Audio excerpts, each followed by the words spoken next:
Olá, querido pastor, pastora, que está me vendo, ouvindo aqui nesse vídeo no YouTube ou em outra rede social. Eu quero agradecer você por estar aqui assistindo e hoje, através desse vídeo que você está vendo, eu vou falar sobre 8 razões simples porque os cultos das nossas igrejas são chatos. E esse é um post que está lá no blog do Igreja Exponencial. Se você não leu, você pode ler. Se está me assistindo no YouTube, abaixo vai estar o link para você acessar lá e ler todo ele completo. Mas aqui eu vou estar resumindo e conversando e falando e comentando com você, porque essa é a razão de eu estar gravando esses vídeos que são os posts do nosso blog lá do Igreja Exponencial, comentados, para comentar e trazer alguns exemplos, elucidar um pouco mais aquilo que a gente tem colocado de conteúdo lá, que eu tenho certeza que tem ajudado você. Se você ainda não é cadastrado na nossa lista, cadastre-se, porque nós temos disponibilizado alguns e-books, alguns guias, algumas videoaulas gratuitas, até que estão na nossa plataforma, né? Se você ainda não é um assinante, você tem muito conteúdo gratuito para acessar e receber. E se você é assinante, você tem todos os conteúdos que gravamos e disponibilizamos semanalmente para você, tá bom? Então vamos comentar esse post sobre as 8 razões simples porque os cultos das nossas igrejas são chatos. A primeira razão que temos aqui é sobrecarga de anúncios. Porque os cultos das nossas igrejas são chatos. Primeira coisa é que tem muito anúncio, muito anúncio. Não sei se você já foi a um cinema e você percebeu que muitas vezes, antes de começar o filme, tem aquela sessão ali dos trailers que tem muito anúncio. E dependendo do filme, tem meia hora de anúncio. E a pessoa fica ansiosa para que passe os anúncios para começar o filme de uma vez. E quando termina o filme, a pessoa nem lembra dos anúncios que estavam lá. Muitas vezes nas nossas igrejas, se tem pessoas em igrejas que têm um hábito, o costume de ter um número de anúncios muito grande, passam 20, 30 minutos da reunião de culto, só dando aviso, sobe uma pessoa, desce outra, passa um vídeo, chama um ministério, faz uma apresentação. Para nós que estamos ali, e principalmente para os visitantes, isso não tem valor nenhum, porque as pessoas não lembram, elas vão lembrar do louvor, elas vão lembrar da palavra. Hoje nós temos tantos outros meios para comunicar com as pessoas que estão na nossa igreja, que são membros, com os visitantes, que é o Messenger, Instagram, Facebook, texto, né, através de algo impresso, WhatsApp, e-mail, tem tanta coisa que a gente pode usar para comunicar os avisos e nós não precisamos ficar anunciando de uma forma tão massiva e tão pesada durante os cultos. Nós podemos passar no início dos cultos, antes de começar, no final, podemos produzir material. Ah, mas tem uma campanha que é essencial, então falei um anúncio no culto. Um anúncio. Se é algo assim que você precisa de uma mobilização e precisa de você como pastor motivar a pessoa, fale um anúncio. E crie o hábito das pessoas receberem pelo WhatsApp, receberem pelo e-mail, pelo Instagram da igreja, pelo Facebook da igreja, pelo e-mail que a igreja pode mandar, um e-mail marketing. Eu já falei um pouco disso, como a igreja precisa usar essa ferramenta para não sobrecarregar. E muitas vezes um culto que está num momento muito bom, um ambiente espiritual top, assim, um negócio bom da parte de Deus, algo sobrenatural, aí dá aquela travada e vem aquela enxurrada de anúncio e aí depois começa a palavra. Ou muitas vezes é feito no meio do culto, ou muitas vezes é feito no final do culto. E aí o pessoal já está querendo comunhão, se despedir, ir embora, e aí fica aquela tripa, né? Aquele negócio longo de anúncios. Eu creio que esse é o primeiro erro que tornam os nossos cultos maçantes, chatos, pesados, né? E isso nós precisamos entender e melhorar. Nós não somos como o programa do Faustão, né? O Faustão sempre tinha lá nas voltas dos breaks e na ida para os intervalos os anúncios dele. Por quê? Porque ele é pago por aquilo. Nós não temos um objetivo financeiro com os anúncios da nossa igreja. E principalmente a nossa igreja, ela não pode ter um momento no culto que atrapalhe o culto, e os avisos muitas vezes atrapalham o culto, um momento no culto que dispersa o ambiente e que seja chato. Por quê? Porque, querendo ou não, o culto é uma experiência. E como experiência, ele tem que ser bem pensado, planejado e organizado. Segundo, porque os cultos são chatos, porque não tem Bíblia suficiente. Falta Bíblia. Como assim falta Bíblia? Hoje, com as questões da tecnologia, as pessoas estão criando meios, modos de fazer dos cultos algo de entretenimento. A mensagem é apenas motivacional, parecida com um TED, né? Que é uma coisa que se popularizou no Brasil há pouco tempo, mas já existe muito tempo lá nos Estados Unidos, que é uma palestra curta de orientação, motivação e ensino, mas sem profundidade, né? Não tem foco. Então, nós precisamos mostrar a palavra de Deus para as pessoas. As pessoas estão sedentas, elas querem ouvir. Quando nós tiramos isso ou minimizamos ela nas nossas reuniões, a Bíblia, nós estamos prejudicando o que realmente é um culto, um serviço a Deus. Terceiro, escassez de oração. Nós precisamos tirar mais tempo de oração nas nossas reuniões. As pessoas vêm na igreja para ter uma experiência com Deus. E por isso que existe louvor, oração e pregação no culto. Porque são os únicos meios de termos uma experiência com Deus através de Jesus. Quando oramos, quando adoramos e quando recebemos da palavra. Então, nós precisamos criar um ambiente, mover um ambiente para que as pessoas entendam essa questão. Elas não vieram na igreja para ter uma experiência natural. Elas vieram na igreja para ter uma experiência sobrenatural. E nós precisamos entender dessa forma. Quarto, não tem conexões pré-culto e nem pós-culto. Como assim? As pessoas simplesmente chegam, o culto começa às 7, chegam 7, 7, 5, o culto termina 8h30, 8h30 as pessoas estão indo embora. Nós precisamos aprender a oferecer algo para que as pessoas tenham na sua rotina de domingo, que é a maior parte dos cultos das igrejas, conexões.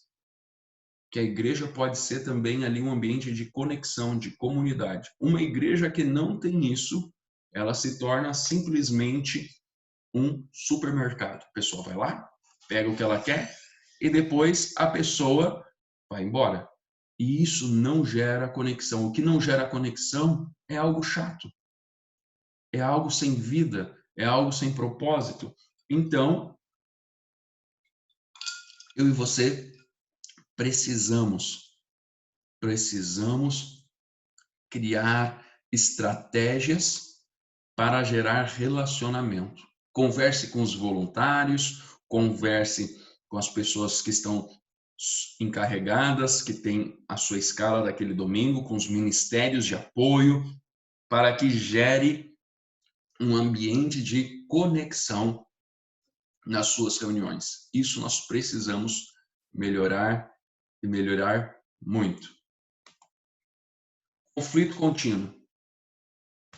Conflito contínuo, eu creio que é uma das grandes coisas que prejudicam as nossas reuniões. Porque muitas vezes eles não estão expostos.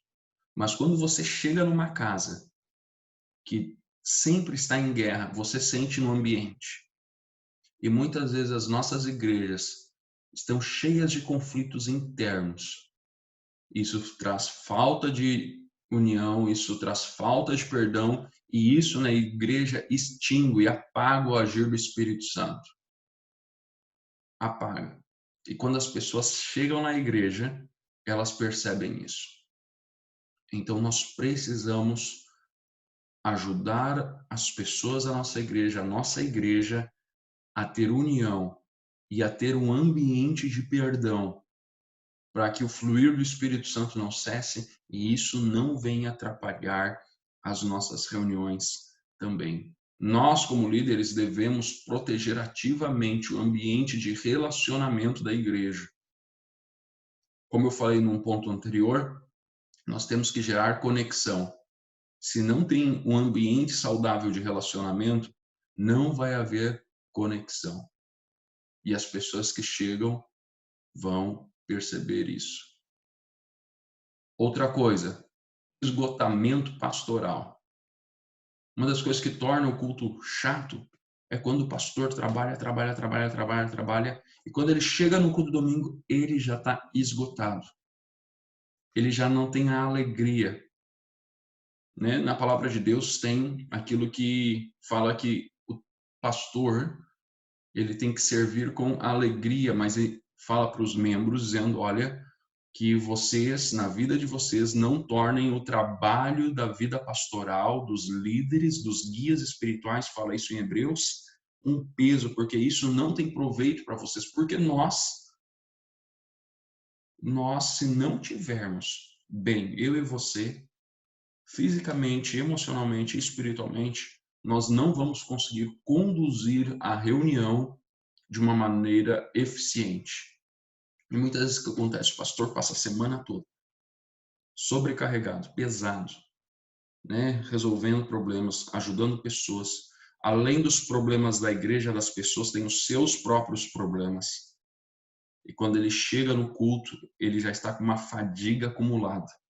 E ele não consegue dar o seu melhor. Ele gostaria, você já passou por isso? Você gostaria de estar melhor, dar o seu melhor, mas você não consegue porque você está esgotado. Quando um pastor não tem energia, o culto do domingo, o culto da sua igreja vai sofrer. Então, pastor, tire folga, pare. Né? Nós temos algumas postagens, alguns textos, alguns artigos lá no blog falando sobre isso. Do cuidado que o pastor precisa ter, das férias que ele precisa tirar, do dia do descanso semanal. Então, você precisa resolver isso para não prejudicar a vida da igreja e as reuniões da igreja.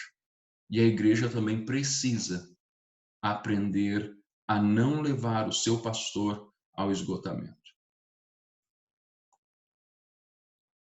Sétimo, são 8, estamos quase terminando. Sétimo é liderança desorganizada. Pastores de pequenas e médias igrejas cometem esse erro repetido. Eles ouvem os pastores de grandes igrejas falando, Deus falou comigo e de uma hora para outra eu mudei tudo e fiz tudo. E muitas vezes assumem que tu pode sair fazendo as coisas sem planejamento, sem organização, sem ter o domínio das coisas. E eles acabam muitas vezes fazendo isso nos cultos de domingo. Um culto totalmente desorganizado, a igreja totalmente desorganizada. E no texto aqui está, líderes caóticos criam caos. Eles estão desorganizados e deixam o caos em seu rastro. Líderes organizados criam calma e eles são ordenados e propositados. Então nós precisamos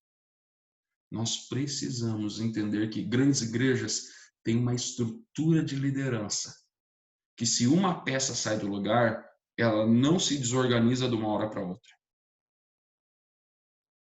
Uma igreja pequena, média, quando uma peça sai do lugar, as coisas visivelmente se tornam desorganizadas. Então, nós precisamos aprender a ter uma igreja organizada e cultos, reuniões organizados. Porque um culto desorganizado é um culto muito chato.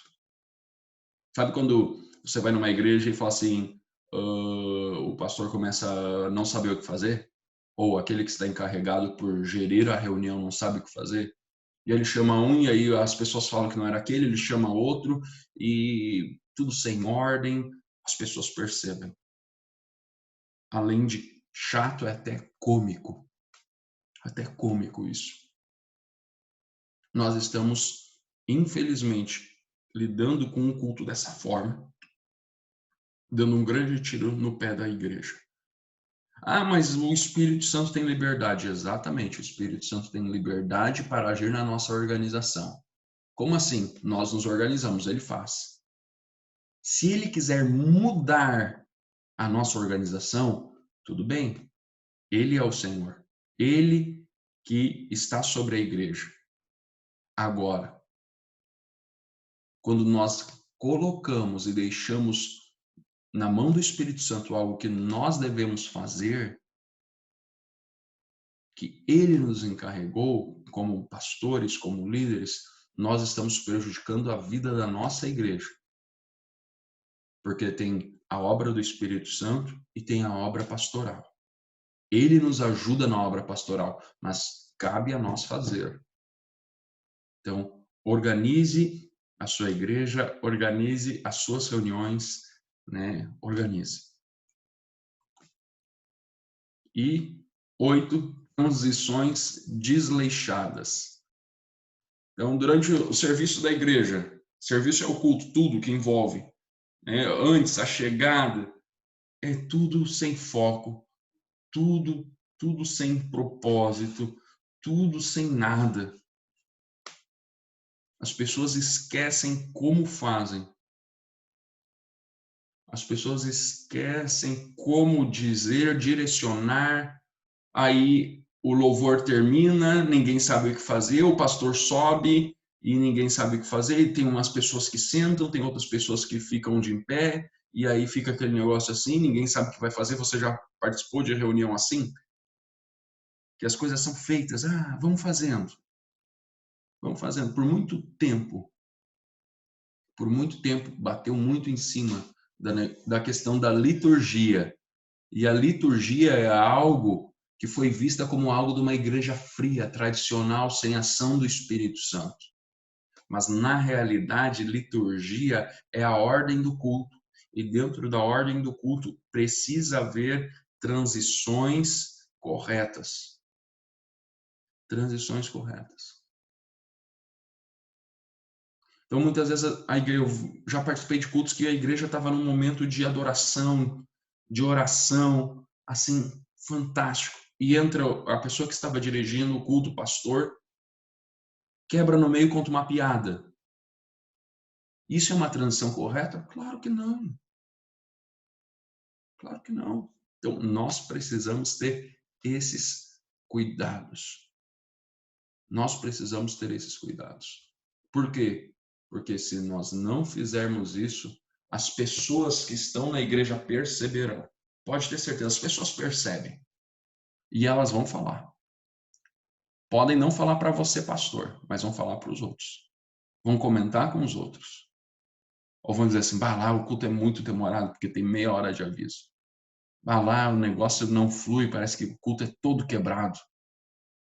Ou lá, o ambiente daquela igreja é muito ruim, dá para sentir que eles não se gostam. Tudo isso vai tornando as nossas reuniões chatas, desmotiva os membros da igreja e não motiva os visitantes a retornarem. Então, esses são apenas 8 pontos simples que deixam as nossas reuniões, os nossos cultos chatos. A gente podia listar vários, você pode listar aqui abaixo, né? Aqui abaixo você pode listar, botar nos comentários o que mais você acha que torna um culto chato, um culto que não é agradável nem a Deus, que é o principal, e nem aos homens, para nós estarmos cuidando e analisando nas nossas igrejas, para que as nossas reuniões não se tornem algo maçante e pesado. Então, eu quero convidar você para se inscrever aqui no nosso canal, no YouTube do Igreja Exponencial, acessar o nosso blog e baixar os materiais gratuitos que nós estamos disponibilizando para você, pastor, tá bom? Deus abençoe você, seja contigo. Até o próximo vídeo aqui nas redes sociais.